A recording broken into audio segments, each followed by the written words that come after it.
विद्या agriculture academy के इस YouTube channel पर स्वागत है। आज आपकी मैथ्स की पहली क्लास एंड दिस क्लास, ये प्रॉपर क्लास जो है ये आपकी जो अभी टीए की वैकेंसी आने वाली है उसके लिए ये बैच शुरू हुआ है, ऑनलाइन ऑफलाइन दोनों ही। तो उसके लिए ही ये मैथ्स की आज पहली क्लास आपको हम करा रहे हैं।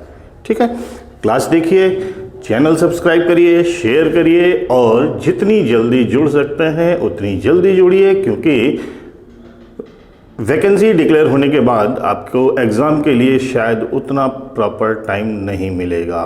तो अभी से अगर जुड़ेंगे तो आपके लिए फ़ायदे में रहेंगे दूसरों से। ओके, तो आज हम बहुत बेसिक सी देखिए, पहली चीज़ मैथ्स के में आपको एक ख़ास बात बताऊं कि जो कंपटीशन में मैथ्स के क्वेश्चंस आते हैं उसके लिए आपको मैथ्स की बहुत जानकारी नहीं चाहिए, बहुत बेसिक सी चीज़ें चाहिए। Simple calculation, multiplication, division, addition, subtraction, percentage, average, ratio, बस इतने में आपकी क्लास प्रॉपर आप पूरी तरीके से तैयार हो जाएंगे अपने एग्ज़ाम के लिए। आपको उससे ज़्यादा जानने की कोई ज़रूरत नहीं, बस खाली उसके साथ आपको मेरी बताई हुई चीज़ें ध्यान में रखनी है। बहुत सिंपल सी चीज़ें हैं, बहुत सामान्य सी बातें हैं और ये सारी चीज़ें आपकी रोज़मर्रा की लाइफ में इन्वॉल्व हैं। ओके, तो आज अर्थमेटिक में, अंकगणित में आपके 3 खास चीज़ें हैं, आप सब जानते होंगे बहुत अच्छे से। रेशियो, अनुपात, एवरेज, औसत एंड परसेंटेज, प्रतिशत। ये 3 चीज़ें ही पूरी अर्थमेटिक में चलती हैं। आपका चैप्टर कोई भी हो, किसी भी तरीके का क्वेश्चन हो, बट रिलेट बेसिकली इन तीनों से ही होता है। ओके, तो आज हम लोग बात करते हैं सबसे पहले औसत की।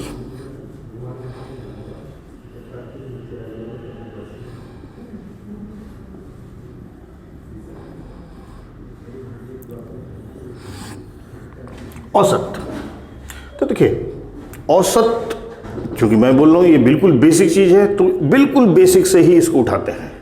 ठीक है, तो जैसे औसत, सबसे पहले यही बात करते हैं कि औसत होती क्या चीज़ है। हम लोग बोलते हैं कि 2 नंबर का औसत ये है, या ए और बी का अनुपात इतना है। सॉरी, क्या बोल रहे हैं, क्या लिख रहे हैं।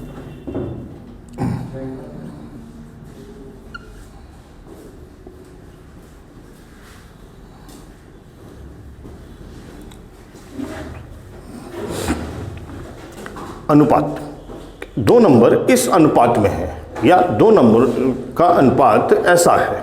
ठीक है, तो अनुपात होती क्या चीज़ है, सबसे पहले बात इसी की जानी। ठीक है, तो अनुपात, मान लीजिए आपसे बोला जाए कि 2 नंबर x और y आपस में 3:5 के अनुपात में है। x और y का आपस में 3:5 का अनुपात है। ठीक है, तो अब 3:5 का अनुपात ये कैसे हो सकता है। देखिए औसत, परसेंटेज, ये कोई भी चीज़ हो, ये कभी भी एक्चुअल वैल्यू शो नहीं करती। हम यहाँ पर अगर x अनुपात y 3:5 है तो हम ये नहीं बोल सकते कि x की वैल्यू 3 है और y की वैल्यू 5 है। हो सकती है, लेकिन हम कंफर्म होकर के ये बात नहीं बोल सकते हैं। ठीक है, तो इसके लिए इसका मतलब औसत का ये निकलता है कि यदि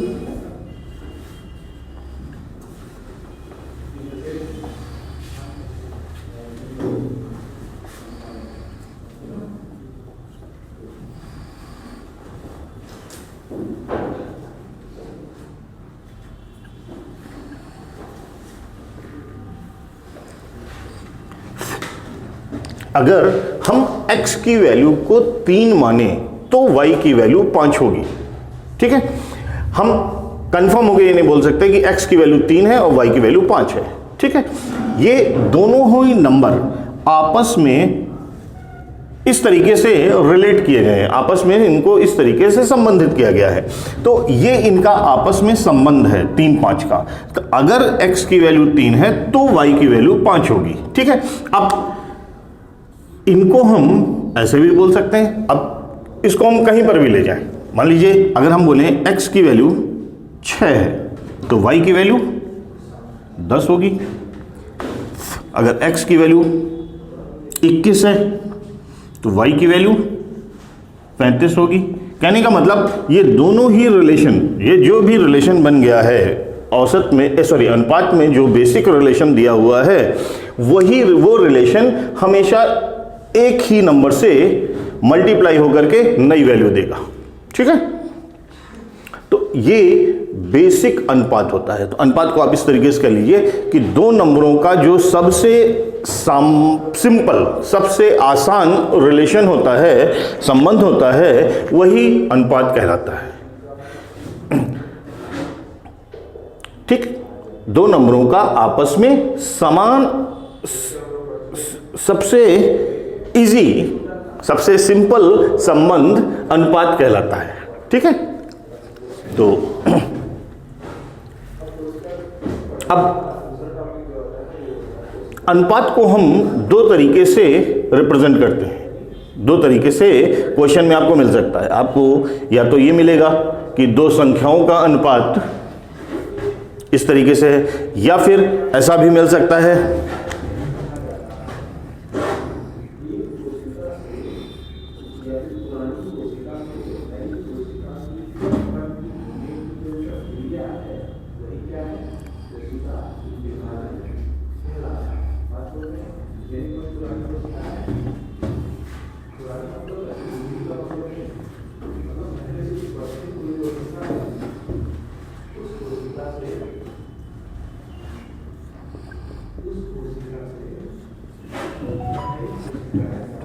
कोई धन A और B में 5:8 में बांटा गया।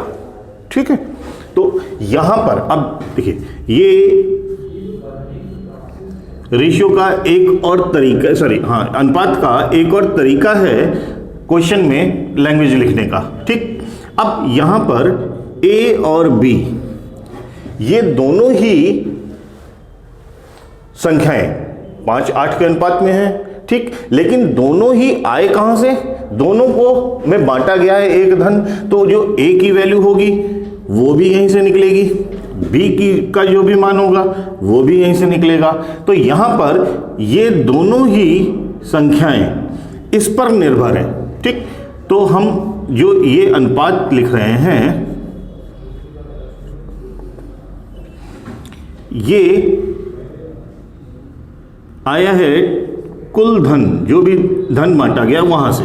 ठीक, तो अब रेशियो के हिसाब से अगर हम देखें तो A को मिल रहे हैं 5 रुपए, B को मिल रहे हैं 8 रुपए। इसका मतलब हमने बांटे कितने? निश्चित सी बात है कि A को अगर 5 दिए हैं, B को 8 दिए हैं, तो हमने बांटे 13 रुपए। ठीक, अब सीधे देखिए इसको, ये वैल्यू यहां से यहां नहीं जा रही, इसको अगर हम देखेंगे तो यहां से यहां पर आएंगे, क्योंकि A और B का मान कुल धन से निकल करके आया है, टोटल मनी से निकला है। ठीक, तो हम बोलेंगे, इसको एक्सप्लेन अगर करें, सिंपल करें कि अगर हम 13 रुपए बांट रहे हैं, अगर हम 13 रुपए बांट रहे हैं तो A को देंगे 5 रुपए और B को देंगे 8 रुपए। तो ये एक रिलेशन बन गया। ठीक, अब धन कितना भी हम करते हैं, मान लीजिए हमने बोलेंगे हमने तो 39 रुपए बांटे। ठीक, अगर हमने 39 बांटे तो 3 गुना, सब 3 गुने हो जाएंगे। A को मिलेंगे 15 रुपए, B को मिलेंगे 24 रुपए। अगर हमने 91 रुपए बांटे तो 7 गुना है, A को मिलेंगे 35 रुपए, B को मिलेंगे 56 रुपए। ठीक है, तो कुछ भी, किसी की भी वैल्यू लो, मान लीजिए आपसे बोला गया कि B को मिल रहे हैं 32 रुपए, B को मिल रहे हैं 32 रुपए। इसका मतलब हमने बांटे 8 चौको 32, तो 13 चौको 52 रुपए हमने बांटे, और A को मिलेंगे 20 रुपए। ठीक, तो किसी भी एक की का मान अगर हमको दिया हुआ है कहीं से भी, एक रिलेशन पूरा मिलने के बाद हमको किसी भी एक की वैल्यू अगर दी हो तो हम उस रिलेशन को पकड़ के किसी की भी वैल्यू निकाल सकते हैं। ठीक, तो ये बिल्कुल बेसिक रेशियो होता है। रेशियो में इसके अलावा और कुछ भी बेसिक फॉर्म में नहीं होता। ठीक, अच्छा चल, तो ये तो बात हो गई अनुपात की। आपने भिन्न भी पढ़ी होगी। ठीक, तो भिन्न कुछ नहीं होती, भिन्न भी अनुपात ही होती है। ठीक, जैसे आप कोई भी भिन्न लिखिए, भिन्न जब हम लिखते हैं तो भिन्न को हम लिखते हैं हमेशा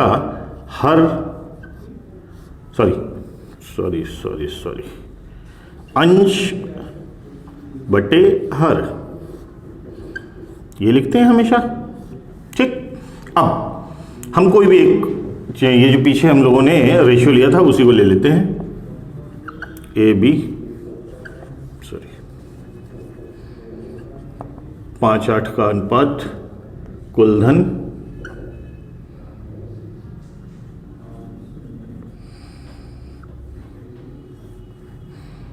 तेरह। ठीक, अब देखिएगा यहां पर भिन्न जो है वो पूरा का पूरा इस पर आधारित है। अब यहां पे अगर हम, ये वैल्यूज हैं हमारे पास, हम अगर बनाएं ए का भाग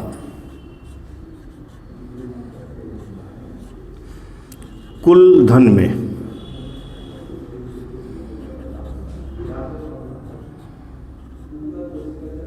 ठीक, ए का कुल धन में ए को कौन सा भाग मिला, तो ए को मिला है 5, कुल धन है 13, तो आप सीधा सीधा बोल दोगे 5/13।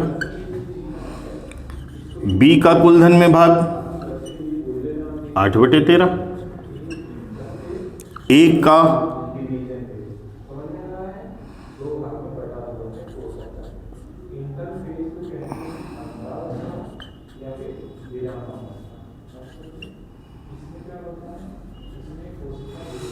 अगर हम ए और बी का आपस में उसका भिन्न से बनाएं तो हम लिखेंगे 5/8, और बी को अगर हम ए से रिलेट करेंगे तो हम लिखेंगे 8/5। ठीक, अब यहां पर आप सिंपल सा देखिए कि हम इसका रिलेशन बता रहे हैं इसके साथ। ठीक, इसका रिलेशन इसके साथ बता रहे हैं, तो जिसका रिलेशन बता रहे हैं वो कहां गया, अंश बन गया, और जिसके साथ रिलेशन बता रहे हैं वो कहां गया, हर बन गया। ठीक, तो भिन्न में हमेशा इस बात को ध्यान में रखिए कि जो अंश होता है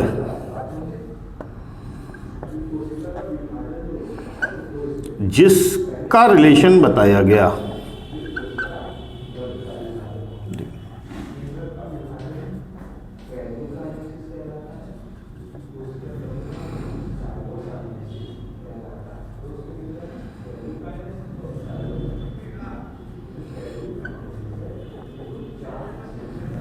और हर जिससे संबंध बताया गया,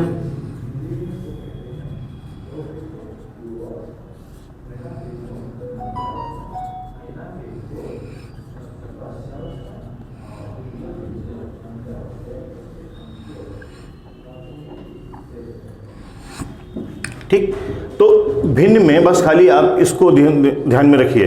इससे कभी भी आपको भिन्न को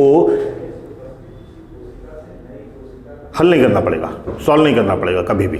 ठीक, इसको अभी क्वेश्चंस में हम बताते हैं, कभी सिंपल सी लाइन ले लेते हैं। तो अंश जिस नंबर का संबंध बताया गया, हर जिस नंबर के साथ संबंध बताया गया, बस इतना ध्यान में रखिए। अब जैसे मान लीजिए आपसे बोला गया, जैसे यहीं पे है, या इसकी अभी हम बात नहीं कर रहे हैं, इसको छोड़ दीजिए। कुल धन ए और बी में बांटा गया, कुल धन ए और बी दो लोगों में बांटा गया। अब आपसे बोला गया है कि यदि, इसके बाद क्वेश्चन में लिखा हुआ है, यदि ए को कुल धन का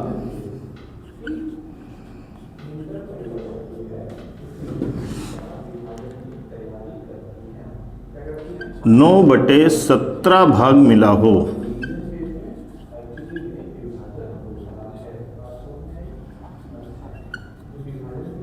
ठीक। मान लीजिए हम खाली अभी इसी को, जो हमको ज़रूरत है जिसकी इतनी की है, हम इसी को लेके चल रहे हैं कि एक लाइन ये लिखी हुई है क्वेश्चन में कि ए को कुल धन का 9/17 भाग मिला, ठीक। अब सिंपल जी, आप इसको कि कुल धन 1 माना, फिर 9/17 ए को मिला तो 1 में से हमने घटाया तो बी का भाग आया।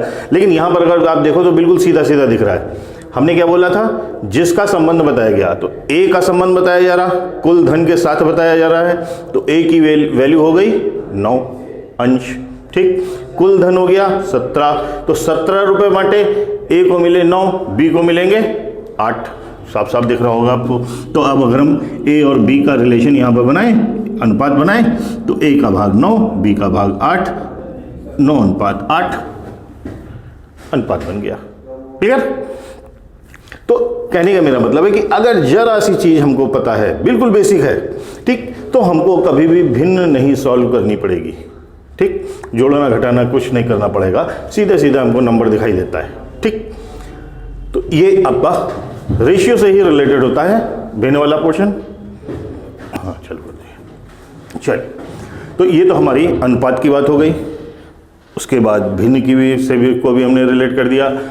अब तीसरी चीज आपने देखी होगी, कभी भी आपने अनुपात का चैप्टर लगाया होगा, तो अनुपात कभी भी अकेले नहीं मिलता।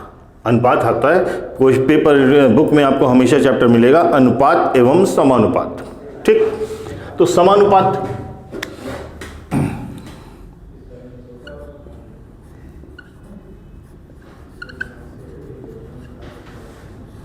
प्रपोर्शन,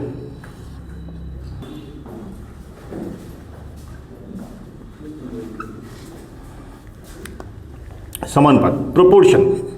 देखिए, अनुपात होता है जब दो नंबरों का आपस में संबंध बताया जाता है, वो कहलाता है अनुपात, ठीक। जब दो अनुपात का आपस में, दो या दो से ज्यादा अनुपात का आपस में संबंध बताया जाता है, तो वो कहलाता है समानुपात, ठीक। इसको हम, आपने पता ही होगा आपको, रिप्रेजेंट करते हैं इस तरीके से।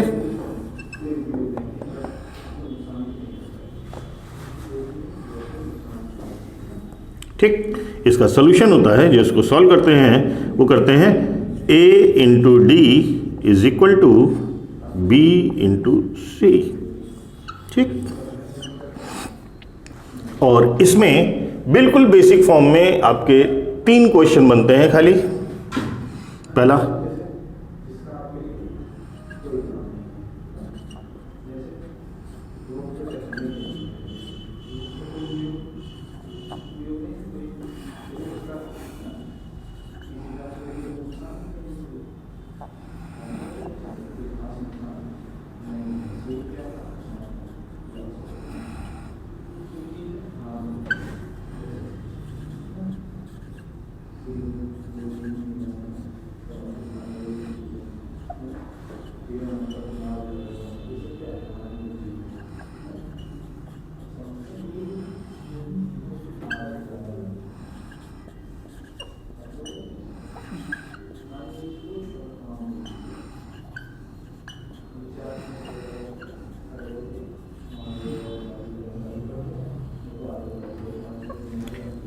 ये 3 क्वेश्चन बनते हैं।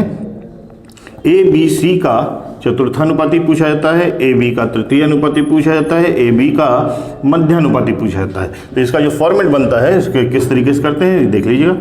ए अनुपात बी और सी अनुपात एक्स, एक्स की वैल्यू हमको निकालनी होती है, ठीक। वर्किंग यही रहेगी जो अभी बताई हमने। जब इस ये सेकंड क्वेश्चन आता है तो इसमें ए अनुपात बी और बी को हम कॉमन रखते हैं b अनुपात x। पहले का दूसरे के साथ जो अनुपात है वही अनुपात दूसरे का किस नंबर के साथ होगा, ये आपका तृतीय अनुपाती कहलाता है। और मध्यानुपाती a अनुपात x समानुपात x अनुपात b। कहने का मतलब कि ये पहला और चौथा नंबर है, इसके बीच में एक नंबर ऐसा होता है x, जिसको हमने लिया है कि उसका पहले नंबर के साथ x का जो रिलेशन है वही रिलेशन x का b के साथ होना चाहिए। ठीक है, तो ये आपका प्रोपोर्शन होता है। इसमें इसका जो यूज होता है, जो आपके क्वेश्चंस में इसका यूज होता है, वो बस खाली इतना सा होता है कि अनुपात को आपस में मिलाने के लिए 2 या 3 अनुपात अगर आपको दिए होते हैं तो उनको मिला करके जो हम एक पूरा अनुपात बनाते हैं उसके लिए इसका इस्तेमाल होता है, इसके अलावा कुछ नहीं। ठीक, तो उसको भी देख लीजिए।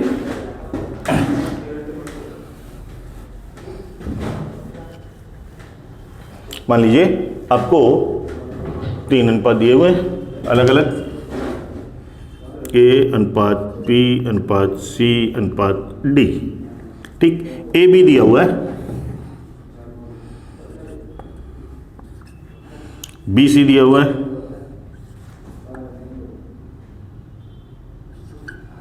एंड C D दिया हुआ है।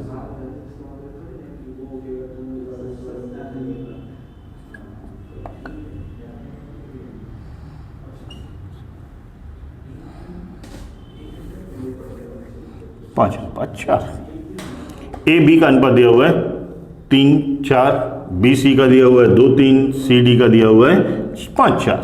अब आपसे पूछा गया कि ए अनुपात बी अनुपात सी अनुपात डी क्या होगा।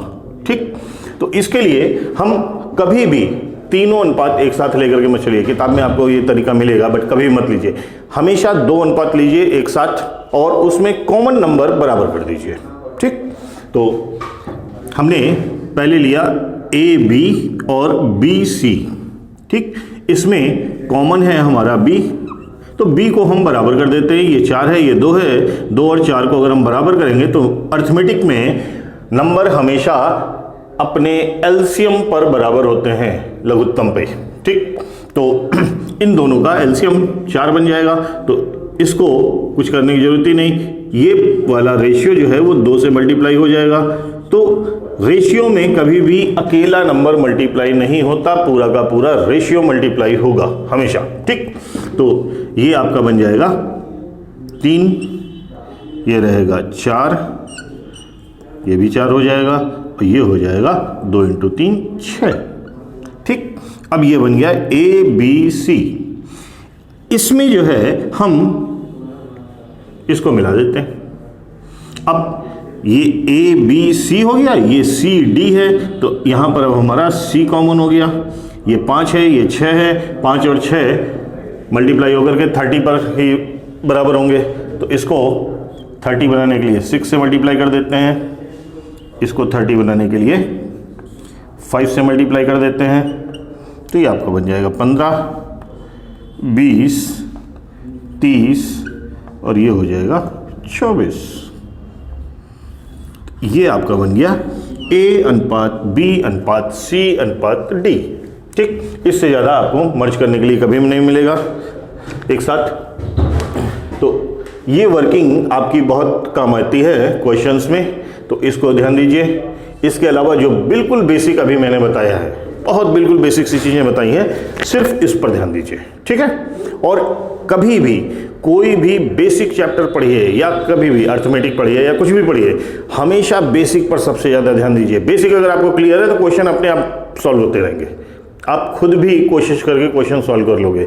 अगर बेसिक नहीं क्लियर है तो जो है आपको रट्टा मारना पड़ेगा। ठीक, और वो आपके लिए दिक्कत करेगा। आज के लिए अभी फ़िलहाल बस इतना ही, और फिर से बोल रहा हूँ कि अगर आपको बेहतर तैयारी करनी है टीए की तो अभी से बैच ज्वाइन करिए, क्योंकि वैकेंसी डिक्लेयर होने के बाद आपके पास इतना सफिशिएंट टाइम नहीं होगा कि आप बढ़िया तैयारी कर लें। तो अभी से तैयारी शुरू करिए, आपको तैयारी करने में मजा आएगी, पेपर देने में मजा आएगी, सिलेक्शन तो अपने आप हो जाएगा। ठीक, ओके।